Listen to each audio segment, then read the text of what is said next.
Hello friends, आज हम करेंगे दीपावली की कथा। Please subscribe my channel.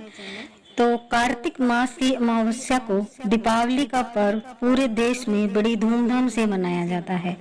इसे रोशनी का पर्व कहना भी ठीक लगता है। इस दिन लक्ष्मी जी को प्रसन्न करने के लिए पहले से ही घरों की पुताई करके साफ सुथरा कर दिया जाता है। कहा जाता है कि कार्तिक मास अमावस्या को भगवान श्री रामचंद्र जी 14 वर्ष का वनवास काटकर रावण को मारकर अयोध्या लौटे थे। अयोध्या वासियों ने श्री रामचंद्र जी के लौटने की खुशी में दीप मालाएं जलाकर महोत्सव मनाया था।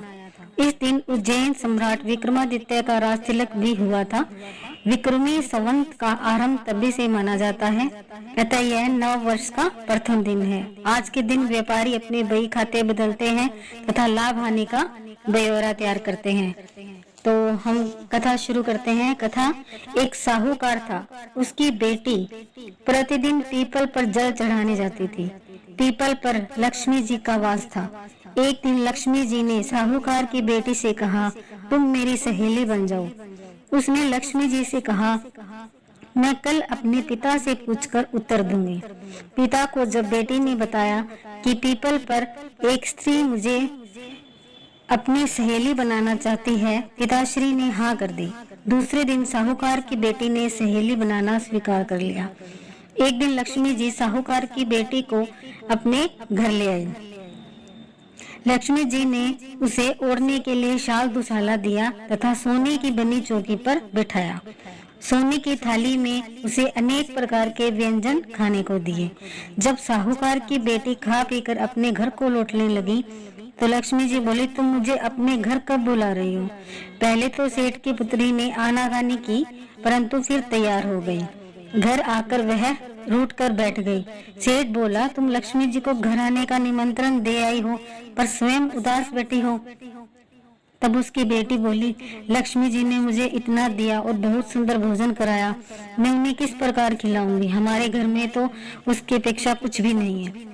तब सेठ ने कहा, जो अपने से बनेगा वही खातिर कर देंगे। तो फौरन गोबर मिट्टी से चौका लगाकर सफाई कर दे। चौमुखा दीपक बनाकर लक्ष्मी जी का नाम लेकर बैठ जा। उसी समय एक चील किसी रानी का नौलखा हार उसके पास डाल गई। साहूकार की बेटी ने उस हार को बेचकर सोने की चौकी, सोने का थाल, शाल दुसाला और अनेक प्रकार के भोजन की तैयारी कर ली।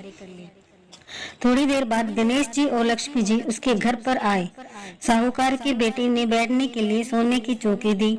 लक्ष्मी जी ने बैठने को बहुत मना किया और कहा कि इस पर तो राजा रानी बैठते हैं। तब सेठ की बेटी ने लक्ष्मी जी को जबरदस्ती चौकी पर बैठा दिया। लक्ष्मी जी की उसने बहुत खातिर की। इससे लक्ष्मी जी बहुत प्रसन्न हुई और साहूकार बहुत अमीर बन गया। तो हे लक्ष्मी देवी, जैसे तुमने साहूकार की बेटी की चौकी स्वीकार की और बहुत सा धन दिया, वैसे ही सबको देना। आरती करते हैं। ओम जय लक्ष्मी माता, मैया जय लक्ष्मी माता, तुमको निस दिन सेवत हरि विष्णु विधाता। ओम जय लक्ष्मी माता, उमा रमा बरानी, तुम ही जग माता, मैया तुम ही जग माता। सूर्य चंद्रमा ध्यावत, सूर्य चंद्रमा ध्यावत, नारद ऋषि गाता। ओम जय लक्ष्मी माता, दुर्गा रूप निरंजनी, सुख संपत्ति दाता, मैया सुख संपत्ति दाता। जो कोई तुमको ध्यावत, जो कोई तुमको ध्यावत, रिद्धि सिद्धि पाता।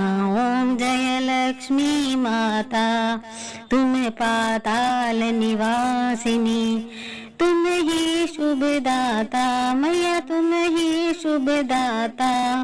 क्रम पर भाव प्रकाशिनी, भव निधि की त्राता। ओम जय लक्ष्मी माता, जिस घर में तुम रहती, सब सद्गुण आता, मैया सब सद्गुण आता। सब संभव हो जाता, सब संभव हो जाता, मन नहीं घबराता। ओम जय लक्ष्मी माता, तुम बिन यज्ञ न होवे, वस्त्र न कोई पाता, मैया वस्त्र न कोई पाता। खान पान का वैभव सब तुमसे आता। ओम जय लक्ष्मी माता, शुभ गुण मंदिर सुंदर, विरोध दी जाता, मैया विरोध दी जाता। रतन चतुर्दुष तुम बिन कोई नहीं पाता। ओम जय लक्ष्मी माता, महालक्ष्मी जी की आरती जो कोई जन गाता, मैया जो कोई जन गाता, पूरे आनंद समाता, पाप उतर जाता। ओम जय लक्ष्मी माता। Thank you so much. Please subscribe my channel.